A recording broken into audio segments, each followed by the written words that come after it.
Hello children, कैसे आप सब। हमें उम्मीद है आप सभी अच्छे होंगे। बच्चों, as we know, light travels along a straight path in a particular direction, but whenever a light ray passes from one transparent medium into another transparent medium, then what will happen? Suppose this is the surface of separation of two media, and here one medium is air and other suppose glass or water. SS dash is the surface of separation of two media. AO, this is the incident ray. O is the point of incidence, and this is the normal. NOM is the normal. Air is rarer medium, and glass we can say, or water with respect to air, that will be denser. It means that children, the light ray traveling from rarer into denser, that's why it will bend towards the normal. OB is the refracted ray, AO incident ray, NOM normal. Angle between incident ray and normal is called angle of incidence. Angle between refracted ray OB and normal is called angle of refraction. And suppose children, in air the speed of light is c and frequency f and wavelength lambda, but in glass or water speed is v, frequency f and wavelength lambda dash, and mu is the refractive index of glass or water with respect to air. तो बच्चों, in this video lecture we will discuss about laws of refraction given by Snell's and effect on speed, frequency, wavelength during refraction of light, and relationship between wavelength of light in two media and absolute refractive index.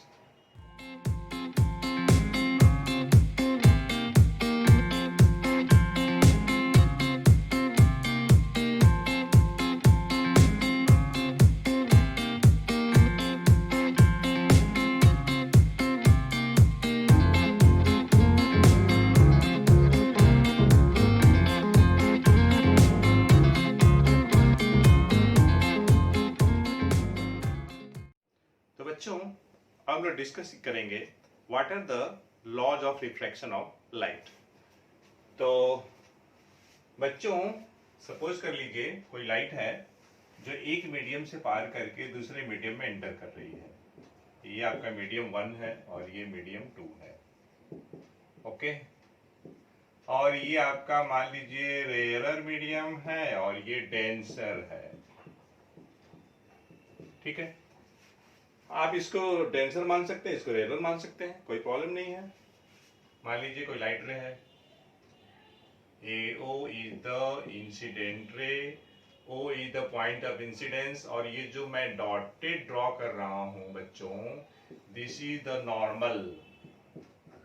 Light ray rarer से denser में जा रही है तो इसकी speed slow हो जाएगी और ये नॉर्मल की तरफ बेंड कर जाएगी।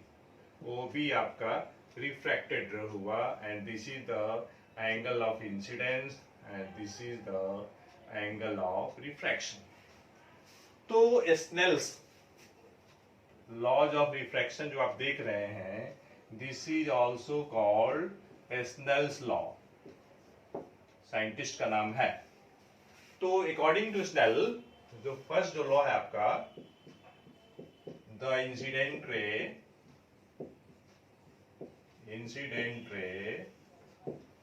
refracted ray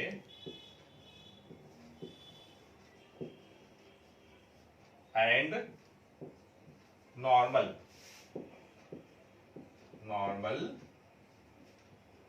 all lie in the same common plane,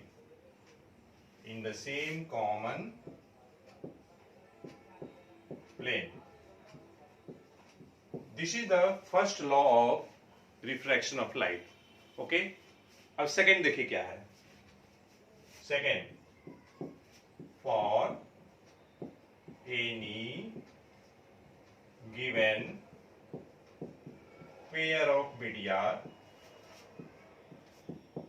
Media is a plural word, a medium singular word है, and for any given color of light.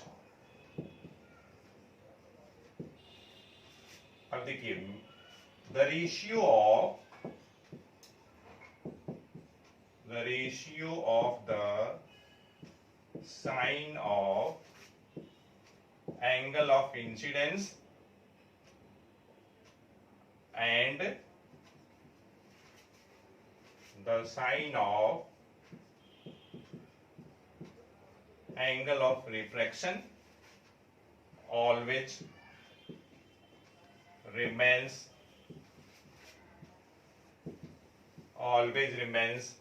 constant.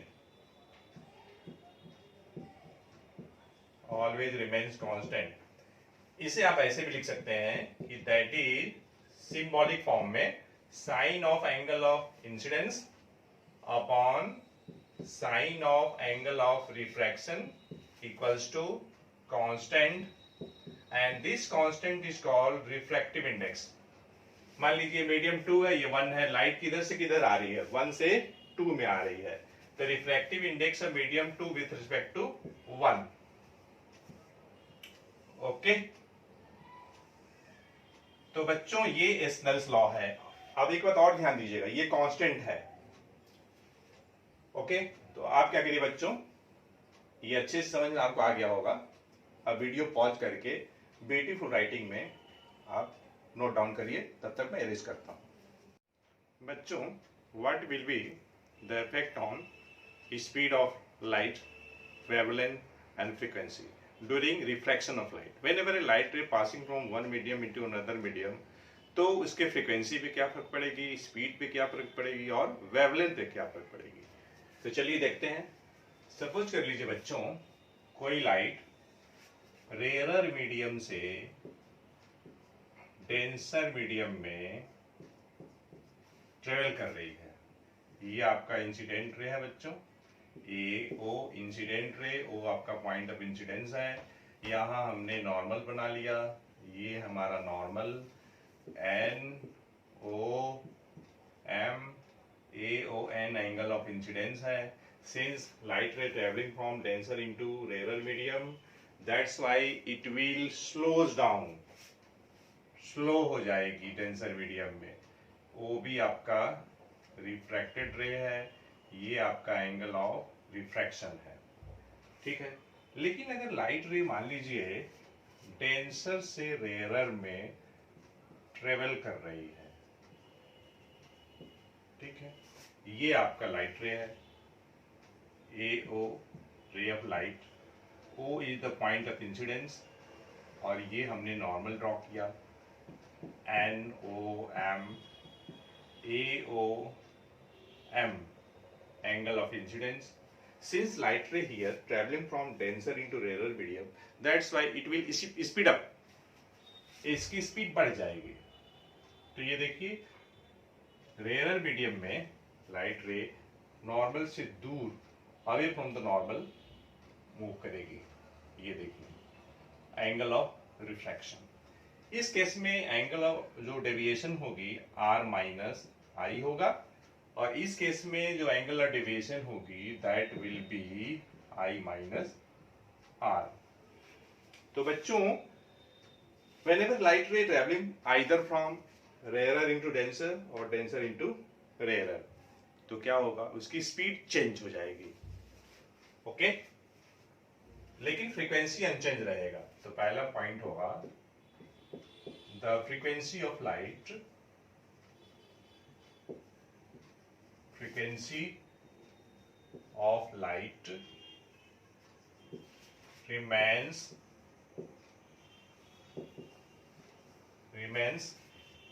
unchanged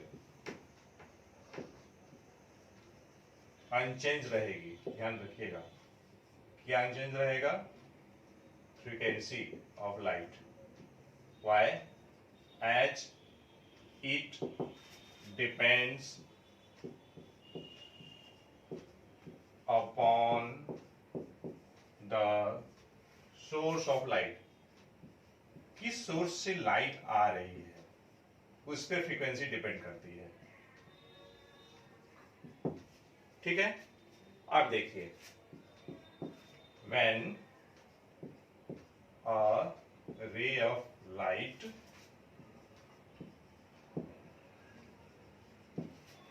passes from first rarer, or we can say denser into rarer medium, तो क्या होगा? Its wavelength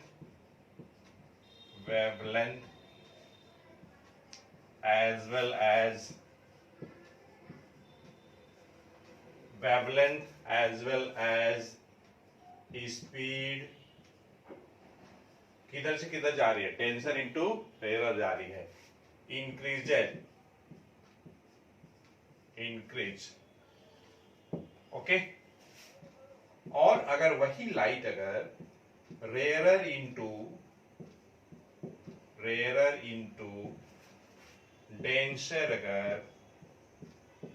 denser medium में अगर पास कर रही है तो उस केस में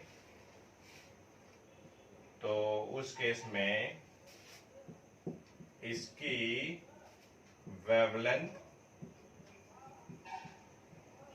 as well as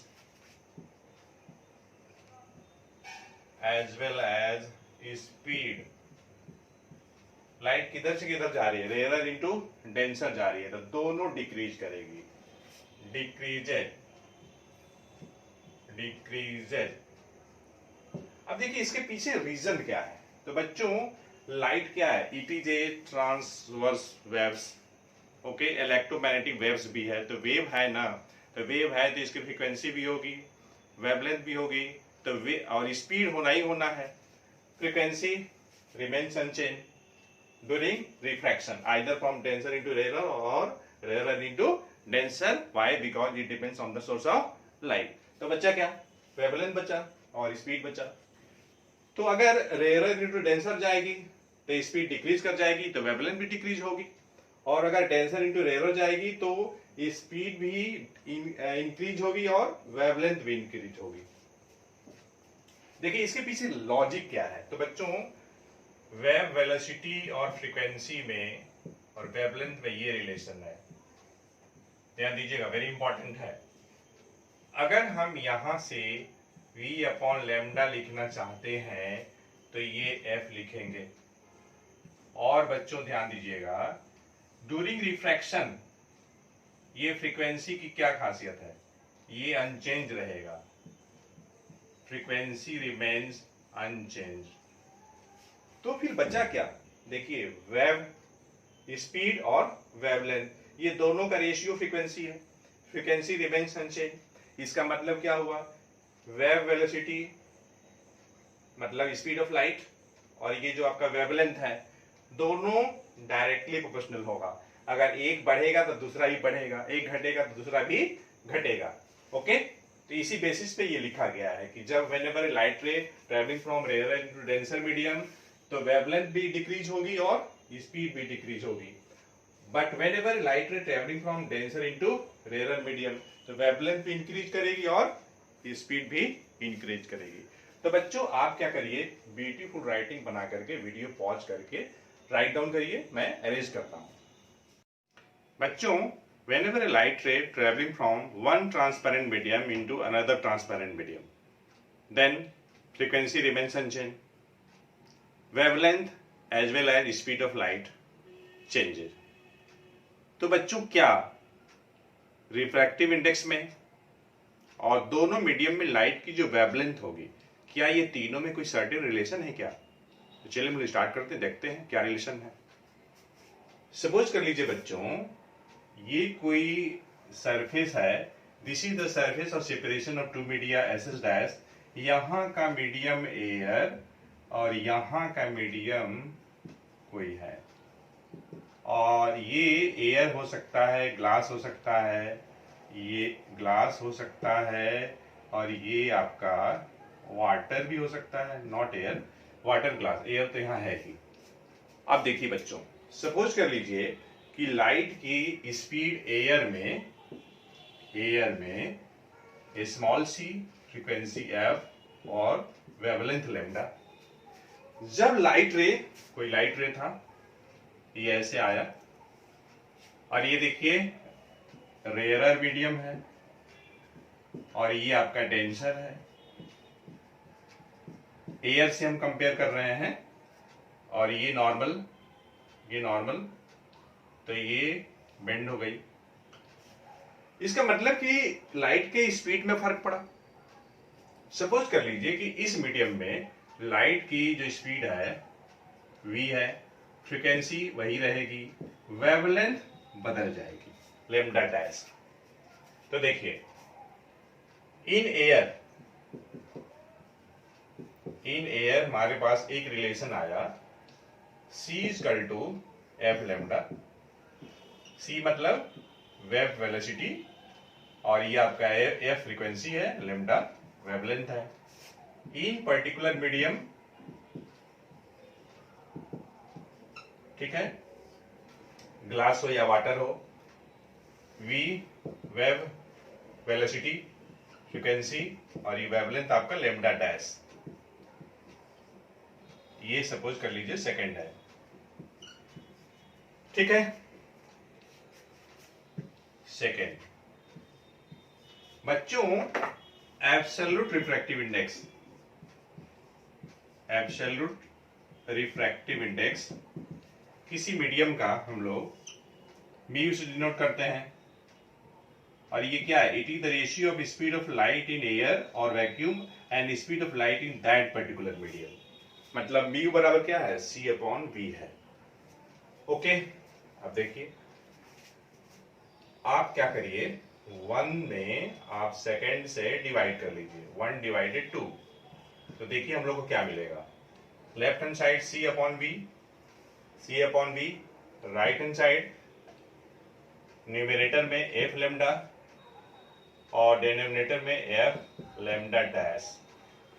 f cancel हो जाएगा, और देखिए c अपॉन v क्या है, ये म्यू है, एब्सोल्यूट रिफ्रैक्टिव इंडेक्स इस मीडियम का, चाहे मीडियम ग्लास हो या वाटर हो, किसके रिस्पेक्ट में, एयर के रिस्पेक्ट में।